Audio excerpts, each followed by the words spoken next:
हम ऐसा कोई भी मौका हाथ से नहीं जाने देते कि जिसमें हमें शर्मिंदगी का सामना करना पड़े। हम कहते हैं कि बस कोई ना कोई हम ऐसा मोमेंट ढूंढते रहते हैं। अब क्या किसी कंट्री में, दुनिया के किसी कंट्री में कभी ऐसा वाकया हुआ या हो सकता है? पाकिस्तान में 218 यूनिवर्सिटियां और 40,000 मदरसे हैं। पाकिस्तानी रेसलर्स की टीम एक गलत एयरपोर्ट पर लैंड कर गई और रॉन्ग एयरपोर्ट पर लैंड करने की बिना पर वो ओलंपिक्स में रजिस्टर नहीं हो सके और बाहर हो गए ओलंपिक्स से। सो द क्वेश्चन इज कि हमने 40,000 मदरसे बना लिए, वो 40,000 मदरसे हमें वहां पे लेके नहीं गए जो 4,000 यूनिवर्सिटी अमेरिका के अंदर या 3,000 यूनिवर्सिटी इंडिया के अंदर या 5,000 यूनिवर्सिटी अमेरिका के अंदर उनको लेके आगे चली गई। विदेश मंत्री ने कहा कि ये पाकिस्तान पर निर्भर करता है कि वो अपनी आर्थिक परेशानियों से कैसे बाहर निकले।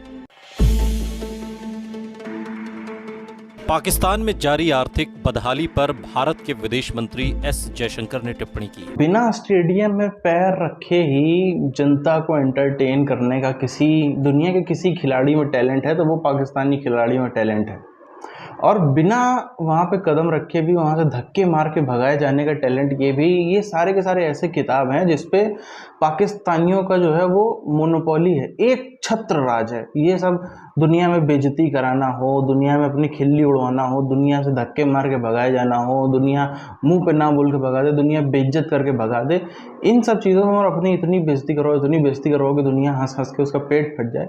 ये सब ऐसे चीज़ें हैं जिसमें पाकिस्तानियों का जो है वो एक तरफा एक टक राज है। कभी दुनिया की कोई ताकत ऐसी पैदा नहीं हुई, कोई ऐसा देश पैदा नहीं हुआ जो पाकिस्तानियों को कहीं आसपास भी भटकता हुआ नजर आता हो या पाकिस्तान को इन सब मामलों में कंपटीशन देता हुआ नजर आता हो। पाकिस्तानी इस मामले में नंबर 1 है, और ऐसा लगता है जब तक पाकिस्तान रहेगा नंबर 1 की किताब को इनसे छीन भी नहीं सकता।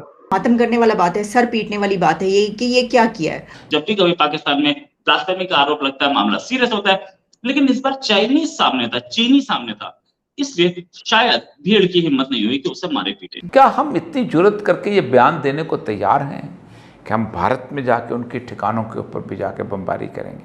तो पाकिस्तान के अंदर ज्यादा यूनिवर्सिटियां, बहुत सारे लोगों का कहना तो यह है कि हमारी यूनिवर्सिटियां भी मदरसों के बराबर ही हैं। बड़े ही अफसोस की बात है, बहुत शर्म की और दुख की बात है कि यानी मैंने कहा ये तो हिलेरियस न्यूज है भाई, ये इसके ऊपर हंसें या हम रोएं या मातम करें, समझ से बाहर बात। हम लड़ेंगे, ये मैं और आप लड़ेंगे? हम ग़ज़वा हिंद की सूरत हाल के शिकार होंगे जिन्होंने अमरीकी गुलामी के अलावा जिंदगी में सोचा कुछ नहीं। आपने 75 साल अल्लाह की दी हुई इस निशानी का हुलिया बिगाड़ा है, और आप अभी समझते हो कि आप बहुत चोजन वन हो। अल्लाह की एक फितरत है, मुल्क रखेगा लेकिन पूरी की पूरी नस्ल को बदल देगा। Pakistan for China is like a dog जिसकी रस्सी चाइना ने अपने हाथ में पकड़ी हुई है, गले में बांध के ना रस्सी उसने अपने हाथ में पकड़ी है, जहां से खींचते हैं वहां पे ये बोलना शुरू कर देते हैं। यानी अब वो ओलंपिक्स के मुकाबलों में हिस्सा नहीं ले सकेंगे, वहां पर नहीं जा सकेंगे, सिर्फ इस वजह से कि वो एक रॉन्ग एयरपोर्ट पर लैंड कर गए। मैंने कहा ना, दिस इज अनबिलीवेबल। इतनी हिलेरियस ये न्यूज है। 2 खबरें मैं आपके सामने रखूंगी और इससे मैं ये समझने की कोशिश कर रही हूँ कि हमारी मैनेजमेंट में कमी है। खबर मेरे सामने आई तो मुझे यकीन नहीं आया, मुझे अपनी आंखों पर यकीन नहीं आया कि मैं ये खबर पढ़ रही हूँ, और मुझे अपने जहन पर भी यकीन नहीं आया, अपनी अकल पर यकीन नहीं आ रहा था कि ऐसा हो सकता है। यकीन मानिए मुझे यकीन नहीं आया, लेकिन वो वही बात है ना कि हम ऐसा कोई भी मौका हाथ से नहीं जाने देते कि जिसमें हमें शर्मिंदगी का सामना करना पड़े। हम कहते हैं कि बस कोई ना कोई हम ऐसा मोमेंट ढूंढते रहते हैं कि जहां पर एम्बैरेसमेंट का सामना हो। अब क्या किसी कंट्री में, दुनिया के किसी कंट्री में कभी ऐसा वाकया हुआ या हो सकता है? This is unbelievable. और हुआ क्या है? हुआ ये कि खबर मुझे ये पढ़ने को मिली, जो कि पाकिस्तानी मीडिया में ही इस वक्त वायरल हो रही है और इंटरनेशनल मीडिया भी कुछ इसको पब्लिश कर रहा है, जिसमें ये बताया गया है कि पाकिस्तानी रेसलर्स की टीम एक गलत एयरपोर्ट पर लैंड कर गई और रॉन्ग एयरपोर्ट पर लैंड करने की बिना पर वो ओलंपिक्स में रजिस्टर नहीं हो सके और बाहर हो गए ओलंपिक्स से। पाकिस्तान का भविष्य काफी हद तक उसके अपने कार्यों और उसकी पसंद से निर्धारित होता है। पाकिस्तान में आटा, बिजली, गैस महंगा होने के बाद अब शहबाज सरकार ने रातों रात पेट्रोल के दाम इतने कर दिए हैं कि वो जल्द ही ट्रिपल सेंचुरी पार कर जाएगा। पाकिस्तान में एक ही दिन में पेट्रोल के 22 रुपए दाम बढ़ा दिए गए, जिससे पहले से परेशान जनता पर महंगाई का बोझ और भी बढ़ गया है। पाकिस्तान कंगाल हो चुका है। बोटी तो छोड़िए, आटे चावल तक की यहाँ पर मारामारी मच गई। घटते विदेशी मुद्रा भंडार, उच्च महंगाई दर और पाकिस्तानी मुद्रा में तेजी से हो रही गिरावट की वजह से पाकिस्तान आज गंभीर संकट से जूझ रहा है। इससे उबरने के लिए पाकिस्तान IMF से बेलआउट पैकेज लेने के लिए उच्च टैक्स दरों को लागू करने के लिए भी तैयार है। दुनिया भर में आतंक बांटने वाला पाकिस्तान, आतंकियों का मददगार पाकिस्तान अपनी आवाम के साथ क्या कर रहा है? शहबाज सरकार ने लोगों की रोटी खानी मुश्किल कर दी है। आटा महंगा है, गैस महंगी कर दी, आवाम में हाहाकार है। भारत की ओर से श्रीलंका को दी गई मदद का जिक्र करते हुए जयशंकर ने कहा कि भारत ने गंभीर आर्थिक संकट में श्रीलंका की मदद की, लेकिन भारत और श्रीलंका के बीच संबंध पाकिस्तान से बिल्कुल अलग है। भारत ने पिछले साल जिस तरह से श्रीलंका को आर्थिक संकट में मदद दी थी, उसी तरह से पाकिस्तान को भी मदद मिल सकती थी, लेकिन पाकिस्तान ना जाने किस अकड़ में है। पाकिस्तान भारत से मदद के लिए किस मुंह से कहेगा?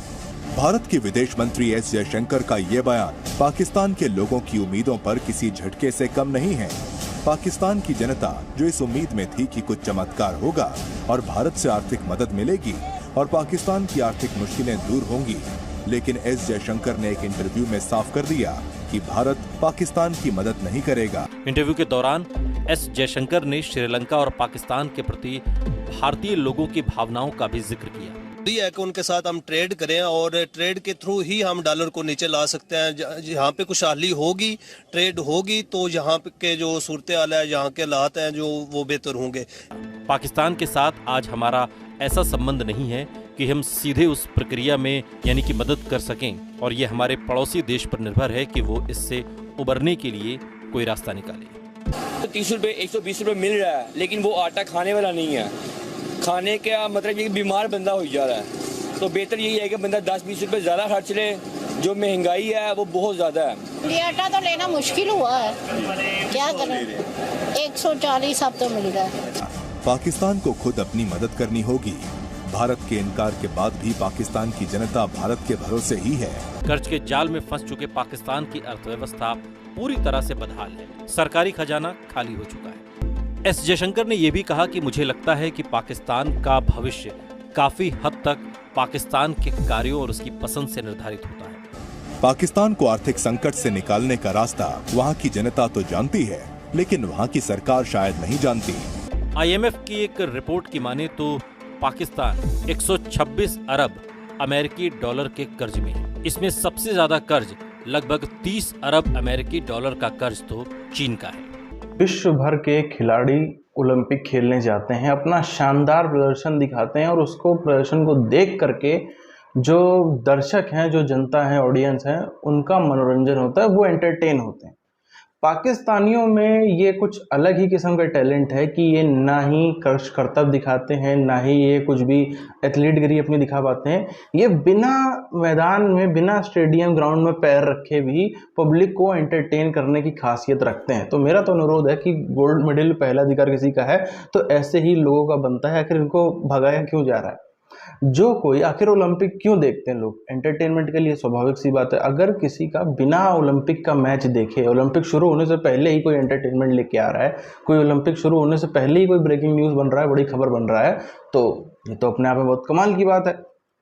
आखिर करतबबाजी, कलाबाजी, स्पोर्ट्स में कितना भी हम कह लें, चलता तो आखिरकार पब्लिक से ही है। पब्लिक जब देखती है तो उसमें एडवर्टाइजमेंट आते हैं, ब्रांड्स आते हैं, उसी से आखिरकार ये सब चल पाता है। तो काम तो वही पाकिस्तानियों ने कर डाला है। आखिर कोई कौम इतनी मदमस्त कैसे हो सकती है जिसको एयरपोर्ट की भी नॉलेज ना हो? मतलब क्या खेलते खेलते या खेल वेल करते करते, पहलवानी करते करते इतनी मोटी बुद्धि हो गई पाकिस्तानियों की जो इनको इतनी सी बात भी नहीं पता चली? और चलो पहलवानों को भी हम छोड़ दें, इनकी सरकार को नहीं पता थी, यह सरकार ने जानबूझ के जहाँ की टिकट सस्ती थी वहाँ की बुक कर दी क्योंकि असली जगह तक भेजने के बाद इनके पैसे नहीं थे। कुछ भी कारण यहाँ पर संभवतः हो सकता है। और वैसे भी पाकिस्तानी जाते हैं तो कुछ गोल्ड वोल्ड जीतते तो हैं नहीं, कुछ भी ऐसा करिश्मा तो करते हैं नहीं। अक्सर आप देखो फीफा वर्ल्ड कप भी हुआ था तो पाकिस्तान की टीम वहाँ पर फुटबॉल तो नहीं खेल रही थी, उससे कुछ भी नहीं, चलो इंडिया की टीम भी फुटबॉल नहीं खेलती, कई देशों की टीम है जो वहाँ पर फीफा में नहीं खेलती, लेकिन कम से कम हिंदुस्तान के लोग वहाँ पर सिक्योरिटी गार्ड की नौकरी नहीं कर रहे होते हैं। पाकिस्तान या फिर हिंदुस्तान के सैनिक तो बिल्कुल ही नहीं कर रहे होते हैं। पाकिस्तानी फौजी वहाँ पर सिक्योरिटी गार्ड की नौकरी भी कर रहे थे। वहाँ पे सिक्योरिटी गार्ड के साथ साथ में जो चीज़ें नहीं बताई गई, वहाँ पे पूरा का पूरा साफ सफाई से लेकर बाथरूम धुलना, ये सब सारा का सारा स्टाफ जो था, कूड़ा उठाना, सब कुछ करने का स्टाफ भी पाकिस्तान से ही गया था। तो सब काम ये जो पाकिस्तानी थे यही वहाँ पर कर रहे थे।